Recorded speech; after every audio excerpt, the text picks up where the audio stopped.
Hello बागमी। कहानी number 2। एक किसान था, वो बहुत मेहनती था और बहुत ईमानदार था।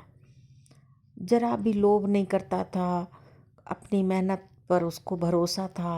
खूब मेहनत करता था, अपने खेतों में हल चलाता था, बीज बोता था और जो है ना बढ़िया फसल उगाता था। एक बार क्या हुआ कि वो अपने खेत में हल चला रहा था, तो उसका हल एकदम से टन बोला। तो उसने कहा, अरे क्या है, क्यों फंस गया हमारा हल। उसने देखा तो एक बड़ा सा कलश मिला। उस कलश में खूब सारा सोने की खूब सारी मोहरें थी। अब वो किसान ने वो मोहरें देखी। वो मोहरें देख के उसने कहा, अरे ये भैया, ये जो घड़ा मिला है सोने की मोहरों से, सिक्कों से भरा हुआ, इसको हम अपने राजा को दे आते हैं। तो वो ईमानदारी से वो कलश लेके और राजा के पास गया। जब राजा के पास गया तो राजा को बड़ा आश्चर्य हुआ। उसने कहा, अरे ये किसान इतना ईमानदार है। उसने कहा, क्यों, तुम्हें मालूम है इन सोने के सिक्कों की कितनी कीमत है। तो किसान बोला, हाँ मुझे मालूम है, हज़ारों रुपए होगी। तो बोले, फिर तुमने इसे हमारे पास क्यों जमा किया। तो वो कहने लगा कि महाराज, हम जो है ना अपनी मेहनत की कमाई खाते हैं, हम बेईमानी नहीं करते हैं।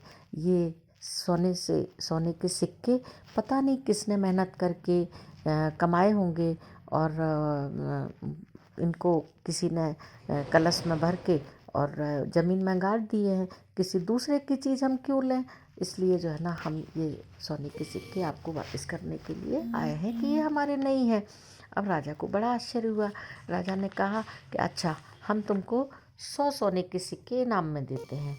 तो किसान बोला कि अरे, ये फिर वही बात हो गई, हमारे तो है नहीं, तो हमें इनाम क्यों दे रहे हैं आप, मुझे नहीं चाहिए। और इस तरह से कह के उसने धन्यवाद कहा राजा से और वो चल दिया। अब इस तरह से राजा ने उसकी बहुत प्रशंसा की और फिर अपने सिपाहियों को बुलाया और कहा कि राजा, इसको किसान को अपनी बढ़िया गाड़ी में बिठाल के इसको घर छोड़ो और इसके घर में अब 100 नहीं, हम इसको 200 सोने के सिक्के देंगे।